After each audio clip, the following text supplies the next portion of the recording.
Hey guys, I'm Comire. And have you ever felt alone? Like when you got separated from a group and didn't know where you were. Maybe you were surrounded by the unknown, where anything could happen and no help would come. Perhaps when you realize that despite all your friends, no one truly knows you. It's funny, isn't it? How a couple of changes to you, the people around you, and your environment can instill a sense of dread. This is Unselect, and we're talking about the horror of being all alone. I bet you're alone right now, aren't you?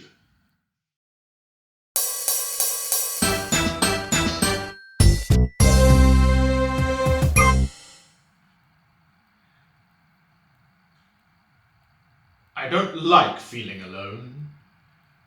You don't like feeling alone either, right? I remember this one person. I hate this story. They were in this forest, surrounded by withered trees, an eerie soundscape, and blankets of darkness that grew bigger and more frequent the further they traveled.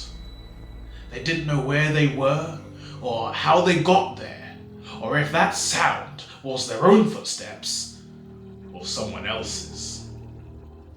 Once in a while they'd hear a voice and follow it, but it was always at a distance, and always, how can I put this, not exactly human.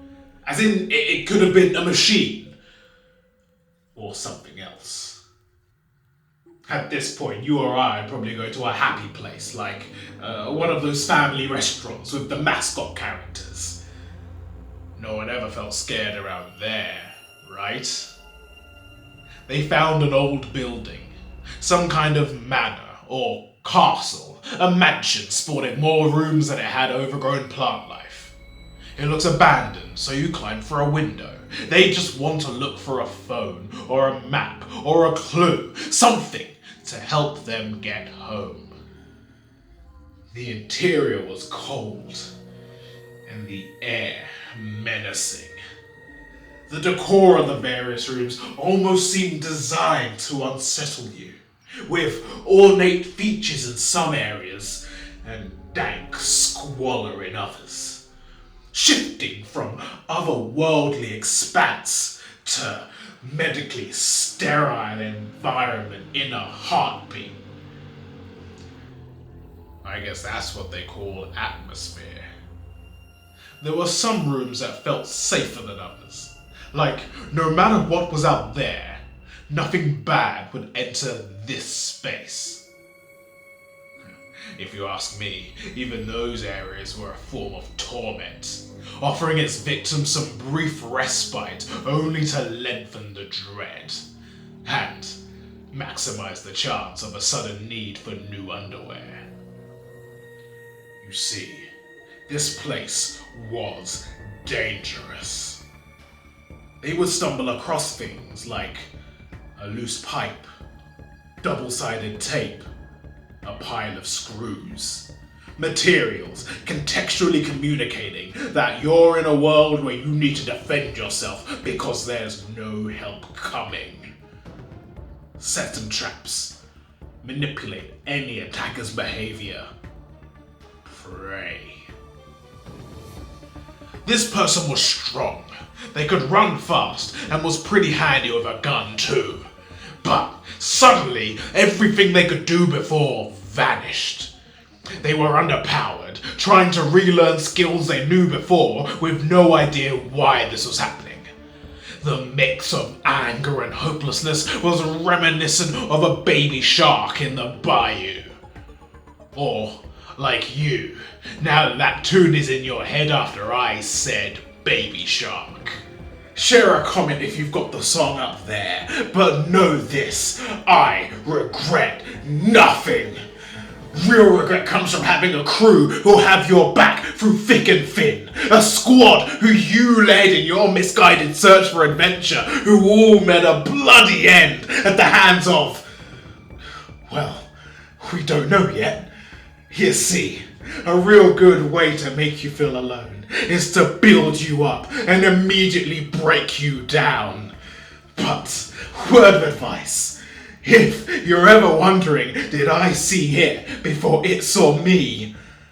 Just run.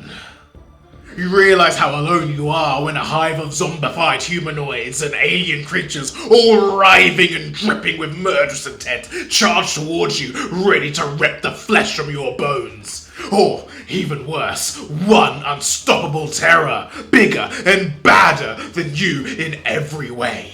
They might be faster than you, physically larger, impervious to harm. They might approach you sinisterly, or unpredictably, or without hesitation.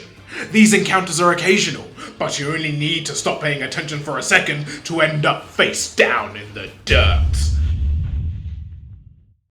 You see, these beings don't like you looking around their territory.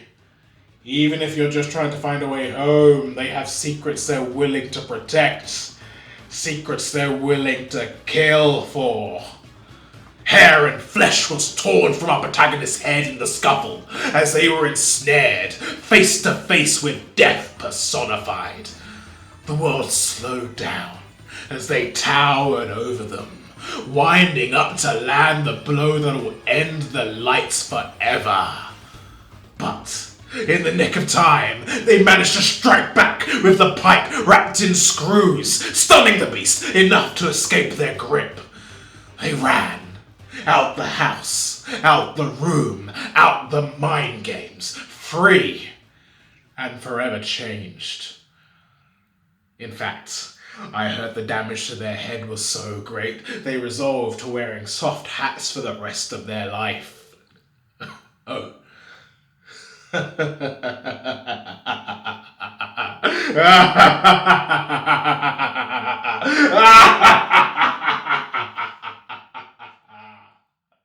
Video games have the tools to make us feel a range of emotions. Intensifying the feeling of being alone could happen all sorts of ways, like removing all chances of positive contact, or simply hampering your speed and placing obstacles in overwhelmingly pressured situations, or using the dramatic slowdowns to give players a panic-filled chance to escape. We can all escape being alone by finding a friend and making memories, at life events, on a trip, or even a restaurant. Just maybe avoid the one with the mascot, yeah? And there we have it. I hope you enjoyed your Halloween story, boys and girls. Now, try not to scream, because it's only the Comire Corner, and I wanted to bump this throwback to Halloween 2017, where Google brought a minigame into the world where you get to be a wizard cat. Yeah, a wizard cat. A wizard cat, I shouldn't need to say anything else, you're a cat that's a wizard, just go play that, okay? But before you do, tell me in the comments which video game has made you feel alone, or scared, or uneasy the most, and how did that game do it? Come on. Let's get creepy in the comments, let me know down below, or chuck me a tweet. And finally, I've been Comire, this has been Start and Select. Thank you, and good night. Games have done the same by cramming in more youth culture symbols than a Drake album. I mean, they're hanging out in stores, they're going to restaurants, they care which brand their pin is. Rindo is always on his phone, chucking out more text speak than the number of times I haven't been able to work out where his face ends because of that dumb face mask strapped around his chin.